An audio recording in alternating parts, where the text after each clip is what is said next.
Thank you. Good morning, everyone. My name is Cooper.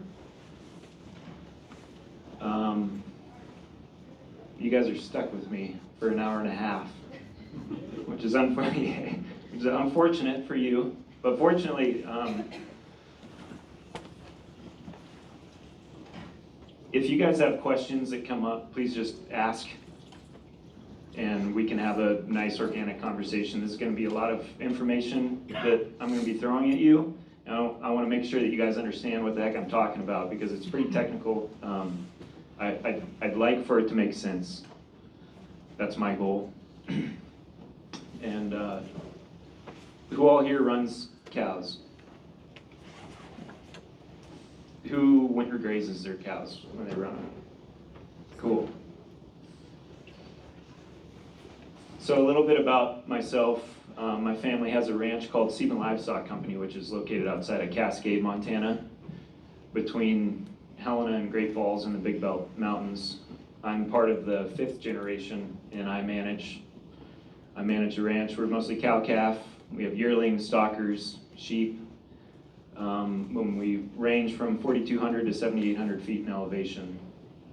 And so the ranch was founded by my great-great-grandfather on the left there, Henry Sieben. He was walked out with a wagon train from Illinois when he was 17 years old with 2 friends and a brother, and ended up in the Gallatin Valley, and he got into freighting oxen.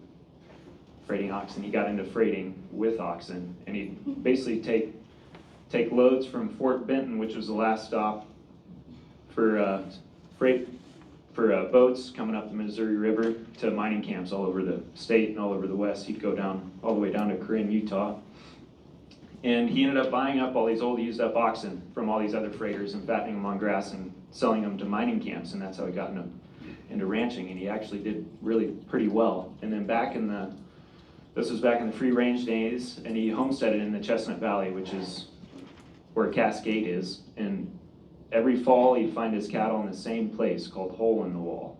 And he told himself if he could ever own a ranch, that's where he wanted to be, because the cattle chose it. And so he ended up being very successful in his career. He bought and sold ranches all over the state. And at the end of his career in 1907, that place, Hole in the Wall, came up for sale. And so he purchased it. And so at the end of his career, he had that ranch, and he had another ranch called Siben Ranch, and he had 2 daughters. So there's Siben Ranch, which you pass on I-15 when you're driving between Helena and Great Falls. That ranch was gifted to a daughter who that became the Bacchus family line. And then Sieben Livestock Company, which was Hole in the Wall, that daughter that was gifted that ranch married a Hibbard, and that's my family. So that's how the Sieben family tree breaks out. This is Henry Sieben here with his daughter Margaret Hibbard, my grandpa Hank Hibbard right here. And through most of the first half of the 20th century, we were a sheep operation. There's about 12,000 sheep on the ranch through both world wars, because they're a dual product breed, meat and wool, basically for the forces fighting overseas. And then in the 1950s, 1960s, the market changed, and so we changed with it. We became more of a cattle ranch. And so we all have our why, and even though I'm just going to be talking about winter grazing, I think it'd be beneficial to you all that I share what gets me out of the door in the morning. We've had a lot of failures, so what is it that picks us up and keeps driving forward? I'll also talk about kind of our limitations and just paint the picture for our context for why we do the things that we do. So a little bit about myself. My family instilled in me a very strong land ethic. And my goal is to do right by the land. This place has a soul. I think it deserves to breathe to the most of its capacity, and I believe that it's incumbent upon us as stewards to do that. That's our responsibility, and I take that to heart. And being a generational ranch, there's a legacy that comes down with that. And so, as Rebecca stated, I came home in 2013, and shortly after coming home, I realized that my goal and whether or not I was successful and what would deem my success in my career was if I had something magnetic and thriving and robust and exciting to pass on to the sixth generation, and it was there for them if they so chose. And so this is our daughter. Her name is Posey, which is a area of the ranch that's wild, and you can't draw it out on a map because it doesn't have borders. No one knows where it begins and ends. Is that a good or a bad area? It's representative. And so as you can see, she's living up to her namesake. But so that for me is what it's all about. And I also understood, I knew at a young age, when I was 12, I knew what I was going to do. I knew what I had to do. It was just this calling. It was in my bones. There was no decision. I knew I was coming back home to take over the family ranch. And so I kind of had this freakish intensity of what I was going to do before coming back home to the ranch, because I understood how daunting it was going to be. And so as Rebecca said, I went and I studied agriculture, and then I traveled around the world for 4 years studying under people that were practicing holistic management successfully, because I understood that that was a key to advancing this ranch forward towards the sixth generation. But it's daunting. As a new generation coming home, in the decade I came home, input costs had risen 40%, but commodity prices had basically stayed the same. The climate is changing. We have a weather station at the ranch, and from 1980 to 2000, average precipitation was 22.5 inches. And then 2000 to present day, it's 16 inches. And in the last decade, it's been 14 inches. So that's a different environment. Our ability to produce is going down, or at least being challenged. And meanwhile, there's a mass exodus of people from the land, and how do you empower people? How do you bring people back to the land and do this very important job and feel like they have a sense of purpose and are taken care of? And so the message to the generation coming home is, hey guys, you got to do more with less in a way that's more expensive and in more variable circumstances. So how the heck do you crack that nut? And I've been fortunate with the mentors that I've had in my life, and in listening to people like Alan Savory and Gabe Williams and Johann Zeitzman, and just it became very clear that really it's resiliency throughout the whole system. And how do you build resiliency in your system? When you're looking at economic resiliency for ranches, it's your stocking rate. The number of cows that you can run within your giving boundary is your ability to generate revenue. That's your number one driver of profitability. And that being the case, how do you build resiliency in your stocking rate? Ecological, how do you build soil so you can roll with these punches that Mother Nature will throw? How do you build resiliency into the ecology of your place? And social, how do you build resiliency into your people? How do you empower them? And it became clear to me that the common denominator between all of these and addressing that was grazing. And so I became very intensely focused on grazing. I became a serious grazing geek. And that's what I was obsessed with, because I knew that was a key to take this place and advance it forward into the future. And so a little bit about just the grazing history at Siben Livestock Company. From the 1980s, my Uncle Chase came home in 1976. He assumed management of Siben Livestock Company when my grandfather, Hank, was killed in a plane crash. And so Uncle Chase came home, and it's part of our family culture to just be fairly progressive. And he instituted what's called the Gus Farmé rest rotation system, which was really progressive at the time. And basically what the Hormone rest rotation system is, it's a 3-year system. And in year 1, it's graze season long. Year 2, you graze post-seed ripe. So for us, that's July 15th, July 25th in our environment. And then year 3, you don't touch that pasture. Year 4, you repeat that. And it's been scientifically proven to the point where Fish, Wildlife, and Parks adopted this method for all of their wildlife management areas in the 1990s. This is their gold standard. And the reason that it works, in my opinion, the reason that it works is because you've got 2 years in a row of growing season rest. That's the key. There's enough rest built into that system that you can actually overgraze, grazing season long, you're overgrazing. That you can actually overgraze season in year 1 and still advance the ecological health of that pasture just because you're not grazing during the growing season the next 2 years. And then in that 3rd year, you're growing up so much organic matter that if you so choose, you can trample that down and really build soil.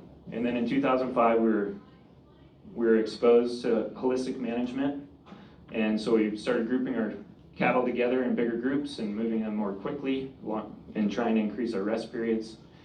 And then in 2010 to 2015, we're introduced more to that graze tall method, which is kind of the graze a third, graze rest, leave 2/3, and you're moving even more quickly. But that I don't believe in anymore.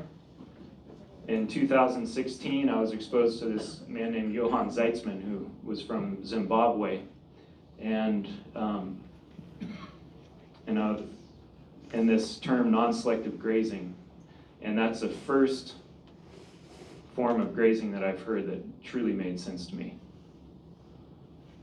And so what we did was we implemented non-selective grazing underneath this Gus Hormone rest rotation umbrella.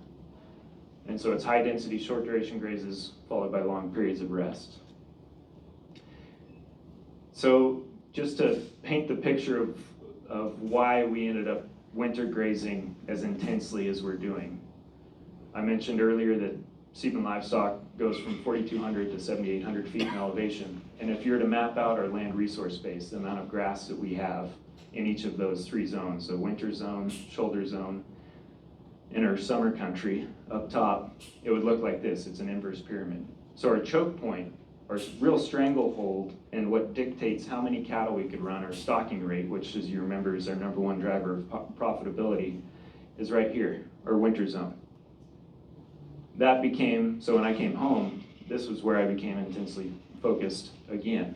And to paint the picture even more, nearly a quarter of a century ago, which is crazy, the ranch changed calving date from February and March to May, and then the following year to June, to match our cows' production cycle with not only the natural grass cycle, but also to try and make our cows a better fit for our place and what it had to offer at what time of the year.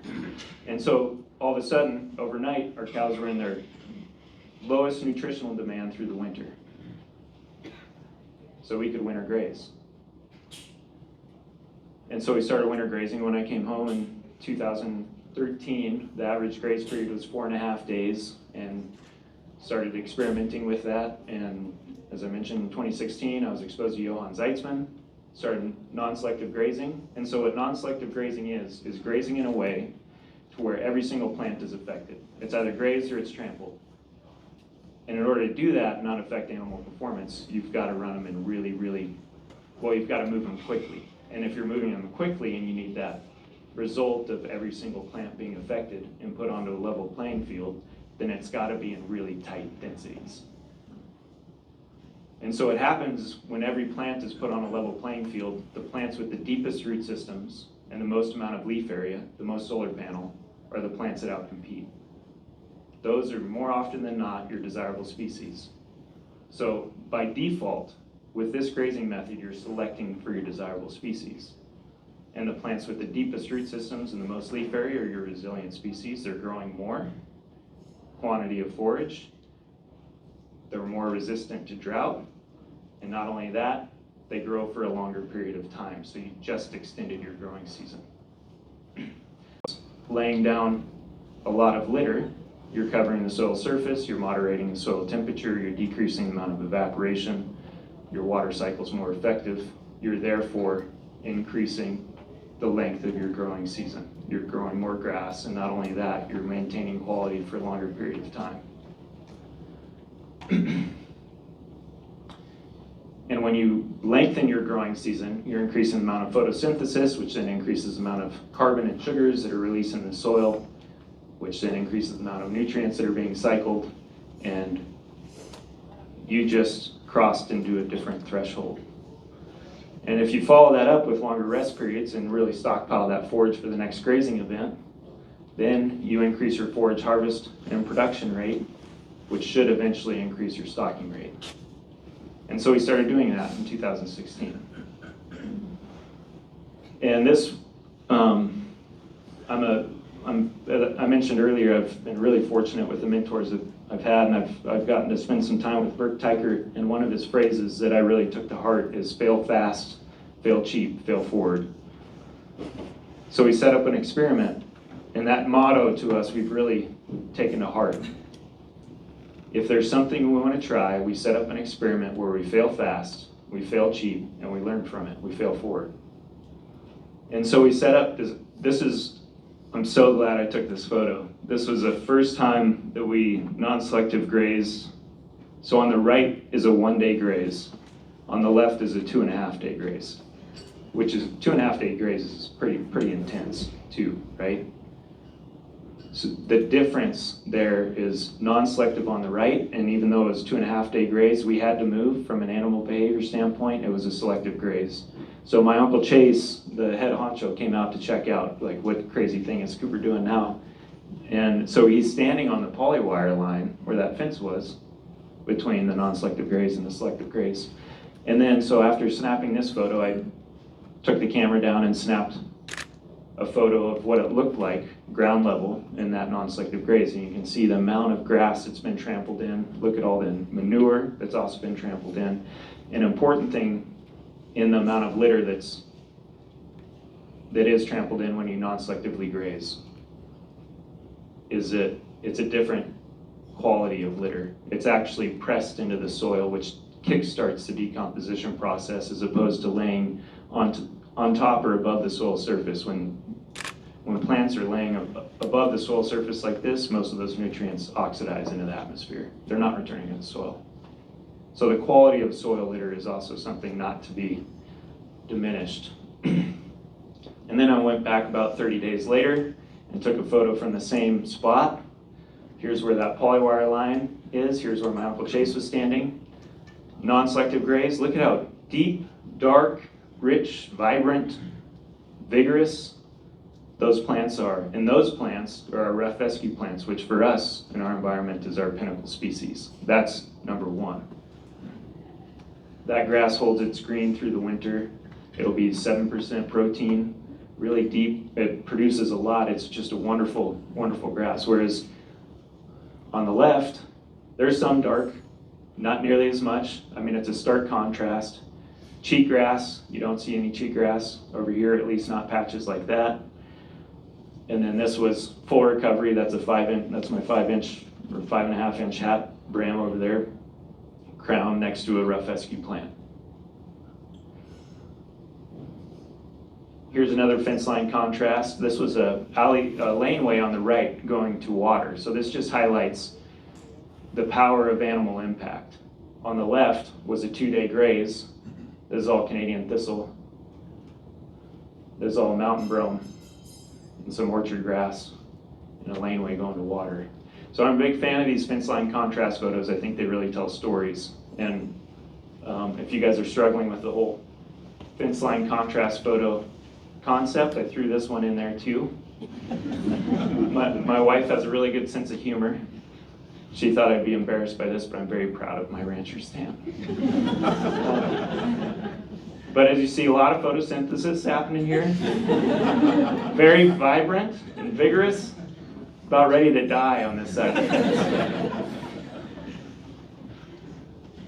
So fast forward, we've been doing that we're in our 8th year now. And in our winter zone, we've increased our forage productivity and harvest rate by 200%. just by changing our grazing management and how we thought about grazing, and our willingness to try new things, and our willingness to observe and be honest with our mistakes and to learn from them and not hide from them. And so that's the average. Cooper, can you go back to the last slide? The one with my hand on my leg? Yeah. Yeah. If you increase your cow numbers for the winter deal, now we're overstocked still for the summer zone. Is that? If it was all the same amount of land mass, which it's not. Oh, okay. And so the reason, you bring up a good point. You remember how I was saying the winter zone was a choke point for us, that inverse pyramid? The summer zone could easily be 200%. But that hasn't been where our energy and focus has gone. It's more difficult. There's a heck of a lot of terrain, but it's doable. We've done it. We've done experiments, and it's just, we haven't had to do that yet because we have. Choke point. Yep, it's a choke point. So in saying that, would that mean then that your utilization on your summer zone has increased because you increased your stocking rate for your winter zone? Does that translate? Am I understanding that right? You had more grass in your summer zone than you needed for because you could only support your winter zone, right? Does that translate or not? Am I thinking of that wrong? No, you're thinking of that correctly. But what's different is, so when I came home, we were basically feeding our mob. All of what I'm going to be talking about here, most of what I'm going to be talking about here for winter grazing is what we call our mob, which are coming 4-year-olds and up in one group. And it's usually 1,000 to 1,300 cows. When I came home, they're on full feed anywhere from 2 to 4 weeks, just to buy time.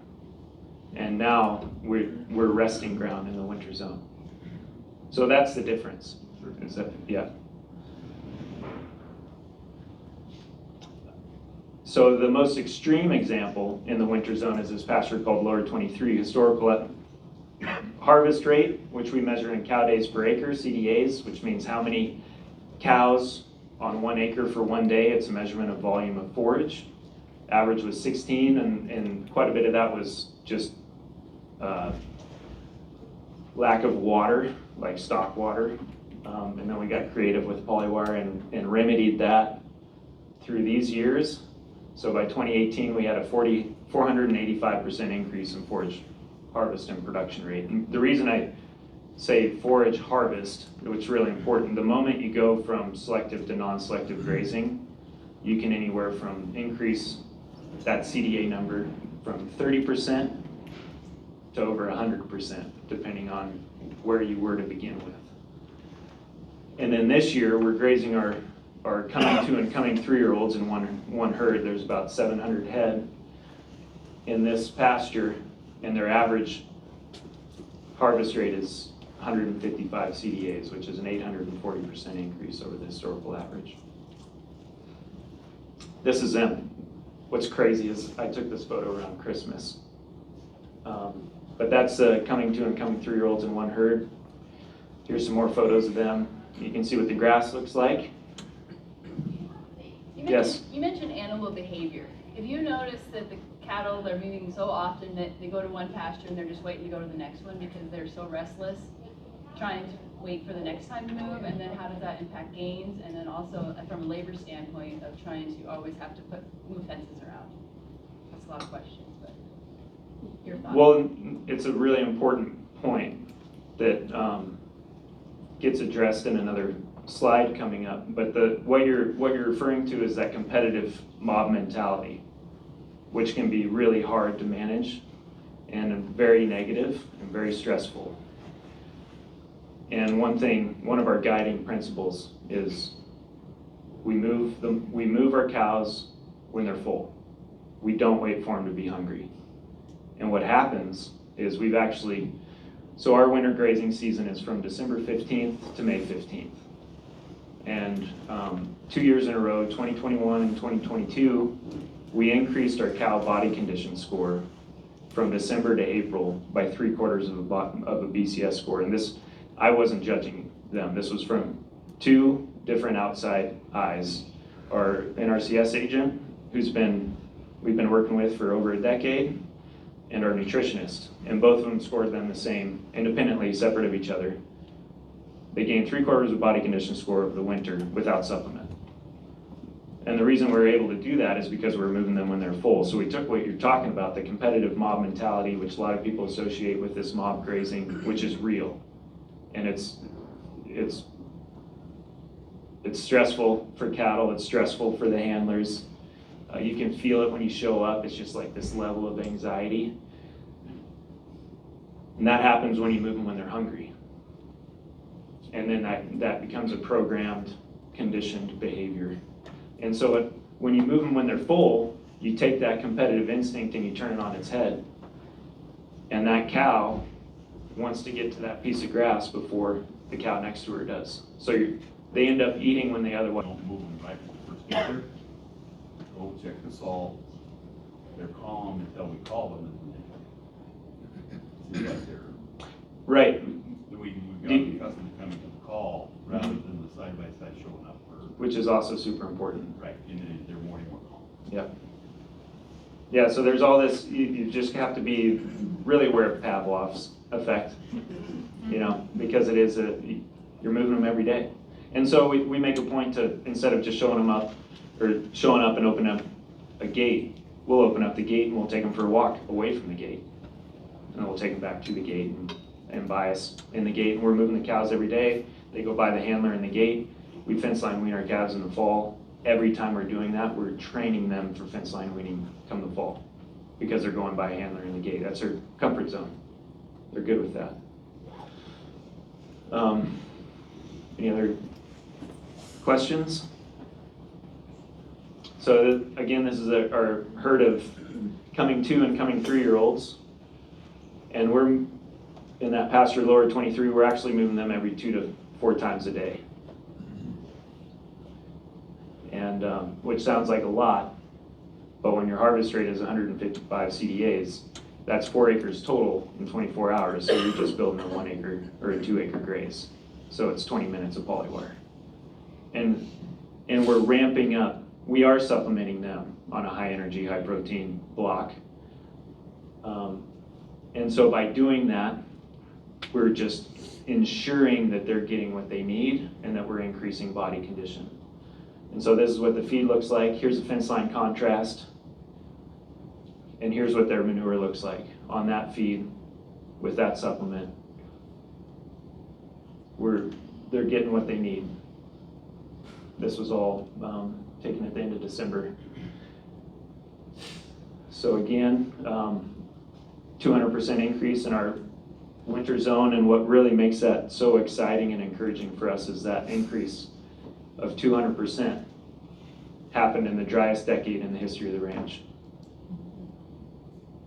It's pretty astounding. And so we are growing more with less.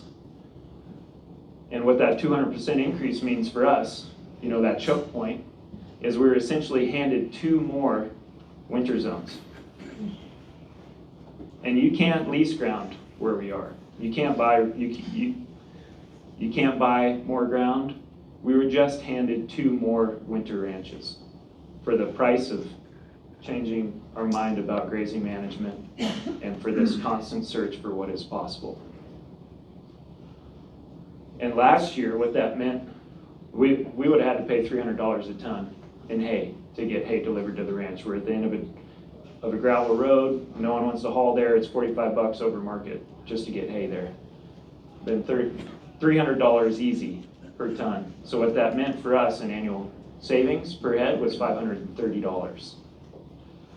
This year, we can put up hay for about $185 a ton. I'm saying it costs us $15 a ton to get it out to them. At that cost, if we were to feed our cows, it'd be $430 per head.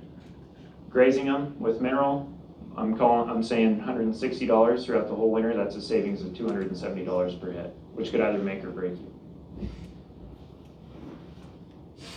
And another way to say what this 200% increase in forage harvest and production rate, what that means for us, is the county average, Cascade County, it takes 26 acres to run a cow for 1 year.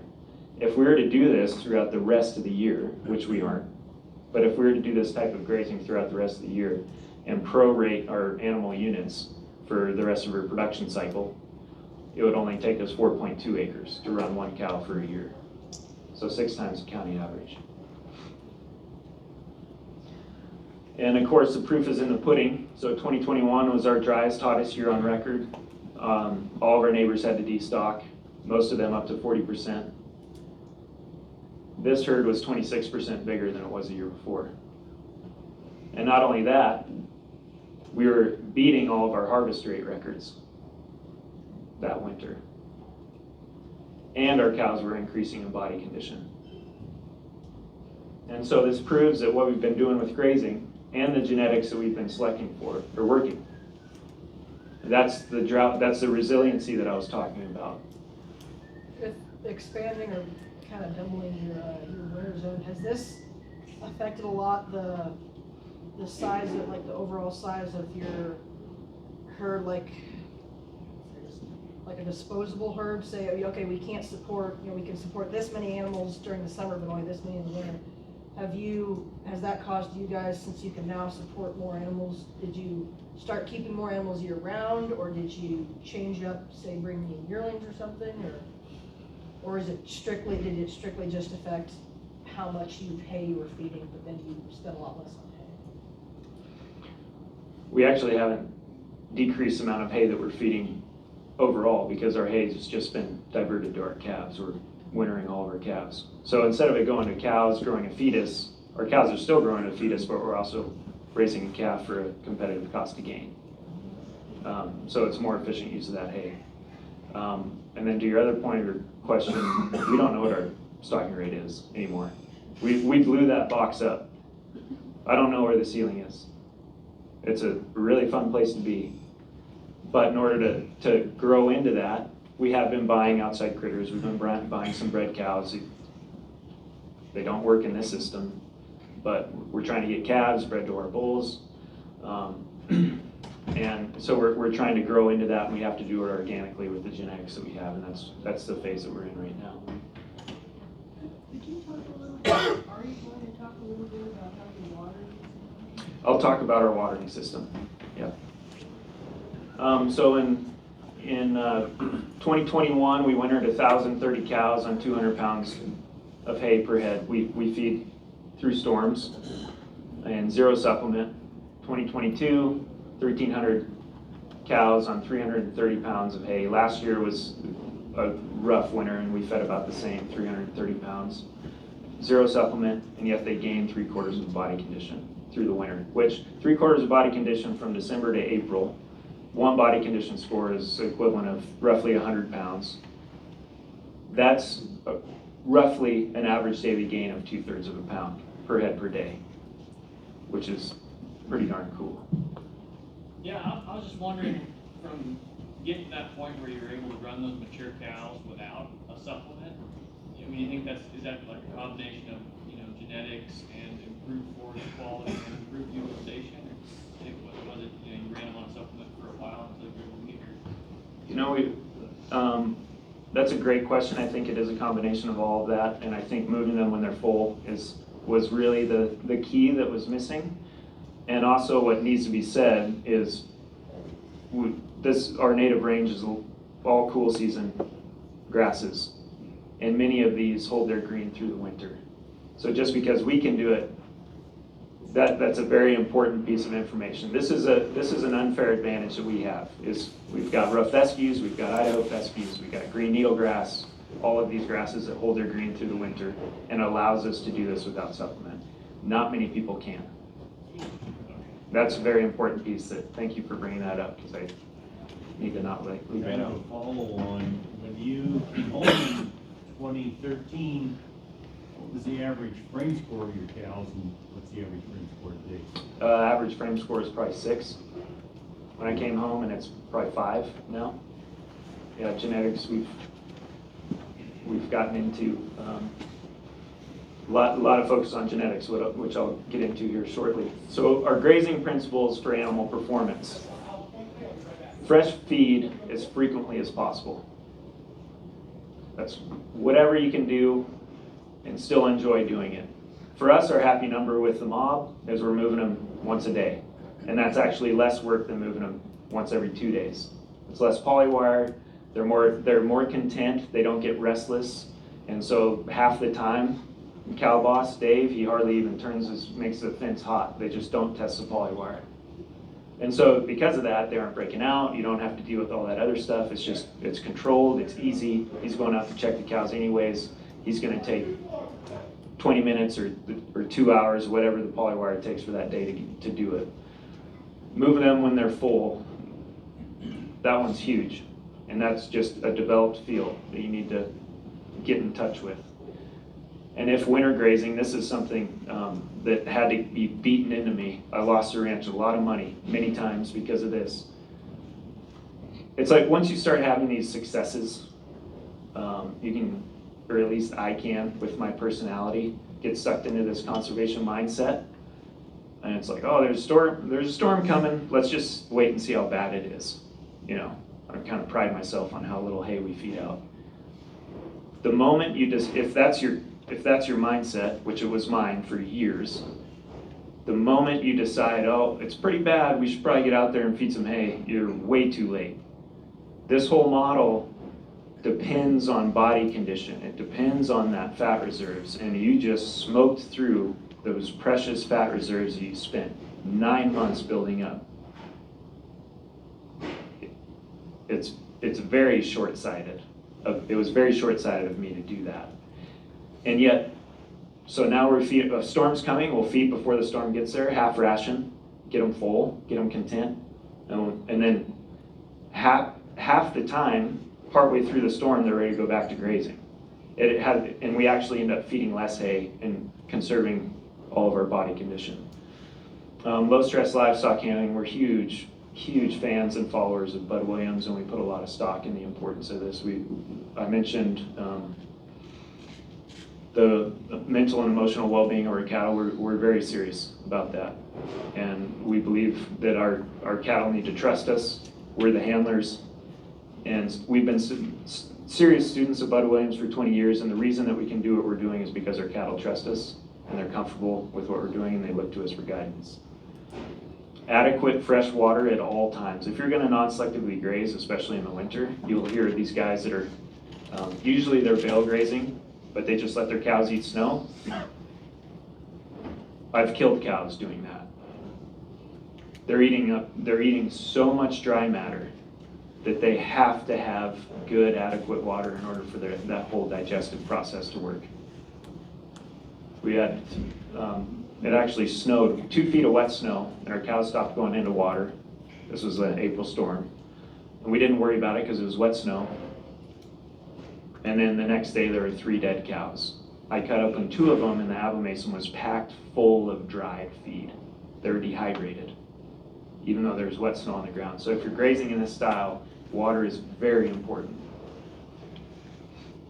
And then ecological grazing principles that we adhere to. Non-selective grazing, when feasible, it's not always going to be feasible, but we're big believers in the power of non-selective grazing for all the reasons that we just stated and the results that we've seen. And if you do this and follow it up by a long period of rest, it gives you a 1-2 punch. It covers and builds soil. You're selecting for your desirable species by default. You're lengthening your growing season.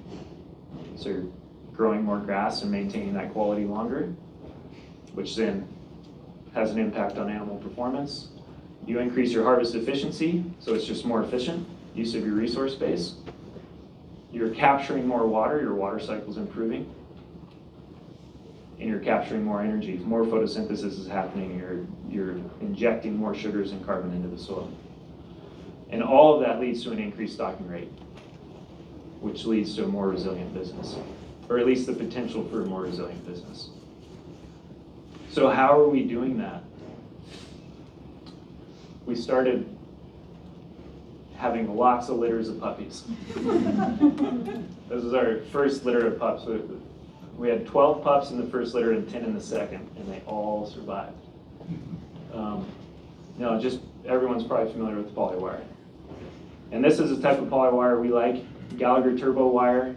It holds its conductivity really, really well. We've had some of it for like 20 years, and we have a huge elk population, so it gets smoked. And a lot of knots tied in it. It's probably the most expensive poly wire, but in the long run, it's the cheapest.